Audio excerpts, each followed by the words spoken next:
Hello everyone, welcome back to my channel. और आज के दिन की शुरुआत हुई मेरी चाय पीने के साथ। मेरे दिन की शुरुआत ही चाय के साथ होती है और चाय के बिना मैं सोच नहीं सकती कि मेरा दिन की शुरुआत होगी भी। बाबू मेरी तरह किस किस को चाय की लत है। क्या कर रहे हो? और यहाँ आज सुबह मुझे बाबू झाड़ू नहीं लगाने दे रही थी। आज सारी सफाई मेरी बाबू ही करने वाली है। तो देखिए आप तो लोग। मुझे झाड़ू लगाना है, झाड़ू लगाना है। फिर मैं क्या काम करूंगी? हाँ, फिर तुम ही सारे काम कर लोगी तो मैं क्या करूंगी? बताओ, इतने ज्यादा कौन रोता है? लाओ, दो दो मुझे,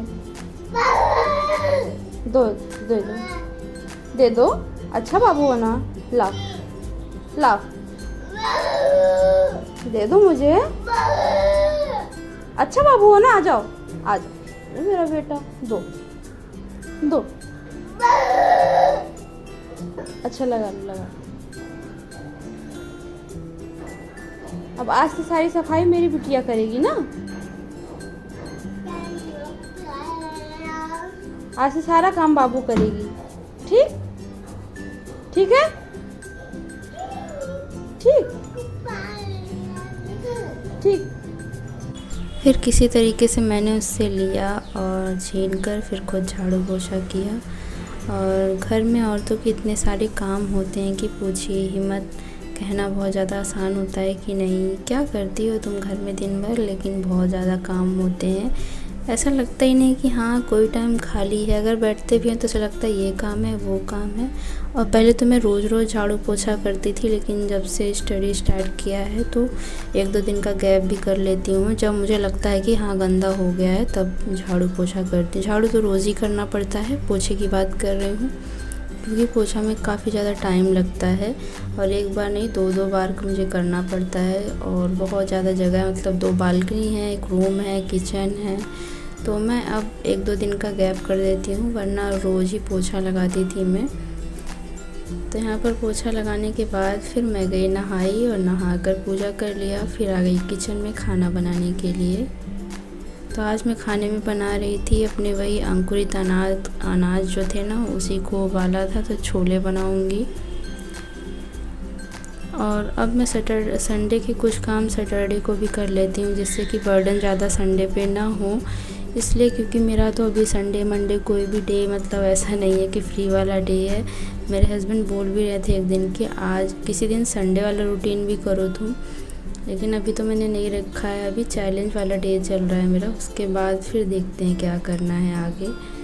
और मैं जिस दिन से पढ़ना शुरू की हूँ, मतलब मुझे खुद भी ऐसा महसूस हो रहा है कि कुछ तो इम्प्रूवमेंट हो रहा है मेरे अंदर, मतलब पढ़ाई के बेसिस पे। पहले कोई भी क्वेश्चन हो, मतलब मैं किसी से, मतलब इनसे ही, अपने हस्बैंड से ही कोई क्वेश्चन वगैरह वो पूछते थे ना, तो मुझे लगता था यार क्या बताऊंगी, मैं तो सब कुछ भूल चुकी हूँ। लेकिन जब पढ़ना शुरू करते हैं, ज़रूरी नहीं उस विषय में हमें कुछ पता हो, लेकिन फिर भी पढ़ाई से मुझे ऐसा लगता है कि कॉन्फिडेंस आता है अपने अंदर पढ़ाई से।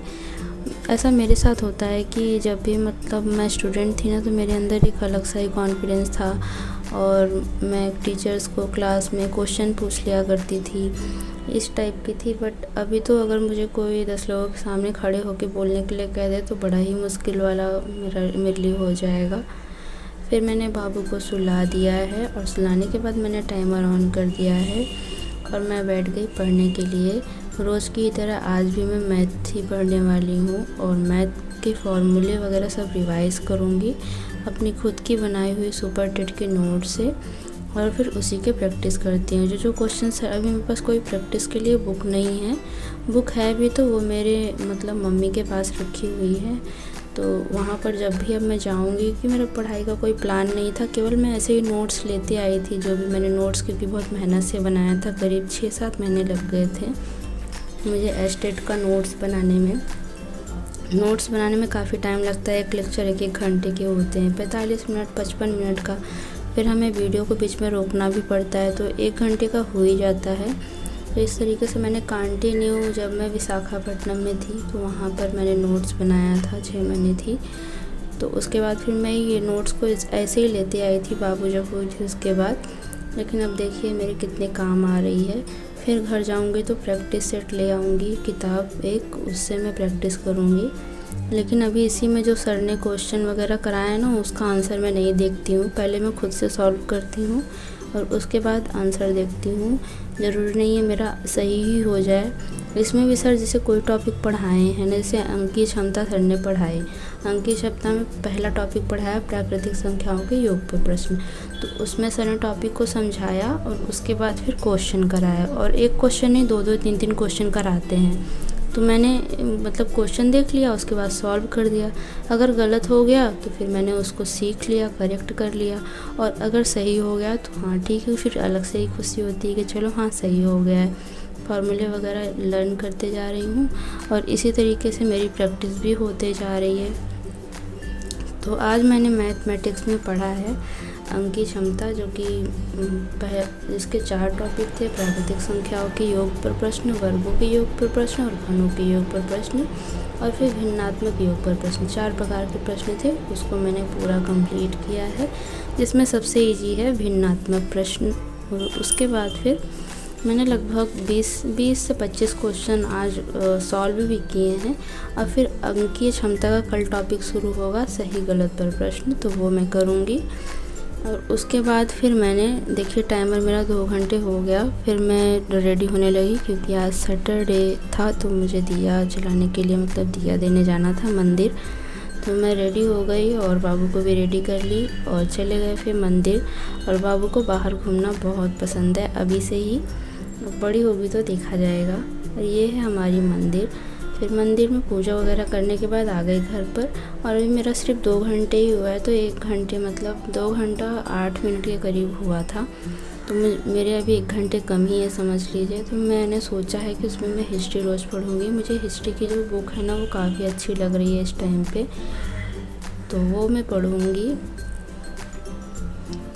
और कल मैंने महात्मा गांधी तक पढ़ा था।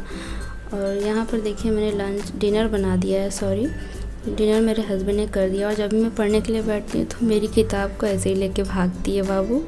फिर मैंने अपने टाइमर को ऑन कर दिया है, और आज बाबू सोई नहीं थी, फिर भी मैंने उसको लेकर ही पढ़ा, क्योंकि अगर इसके सोने का वेट करती तो ये 12 बजे तक भी सो सकती थी, तो फिर मैं पढ़ती कब, तो इसलिए। और बुक इतनी इंटरेस्टिंग है कि फ़र्क नहीं पड़ता। मैं बाबू को ले लेती हूँ गोद में तो वो शांत रहती है, या फिर वो मेरे पास रहती है तो शांत रहती है, रोती नहीं है, खेलती रहती है। और इसके पापा लेते हैं तो वो बहुत चिल्लाती है, रोती है, परेशान करती है उनको, तो इस वजह से मैं ही लेकर ज़्यादातर पढ़ती हूँ। और कल मैंने हिस्ट्री में पढ़ा था गांधी जी के बारे में, तो आज गांधी जी के बारे में ये पढ़ा कि उन्होंने दक्षिण अफ्रीका में क्या क्या किया है, और उसके बाद दक्षिण अफ्रीका से आने के बाद भारत में क्या क्या किया। तो उसमें पहला था जो चंपारण का सत्याग्रह, और उसके बाद था दूसरा अहमदाबाद मेल वाला सत्याग्रह, तीसरा था खेड़ा सत्याग्रह, और जो राष्ट्रीय एक सत्याग्रह था वो था रॉलेट एक्ट का। तो इसमें सबसे ज़्यादा मतलब इमोशनल और क्या कह सकते हैं कि जलियांवाला बाग हत्याकांड मुझे बहुत ही ज़्यादा दुखद लगता है जब भी मैं पढ़ती हूँ। ये कई बार मैं पढ़ चुकी हूँ, लेकिन बहुत ही ज़्यादा बुरा लगता है, अंग्रेज़ों के लिए बहुत ही अलग सी फीलिंग आने लगती है। तो चलिए आज का व्लॉग यहीं एंड करते हैं, मिलते हैं नेक्स्ट व्लॉग में, तब तक के लिए bye bye and take care, good night.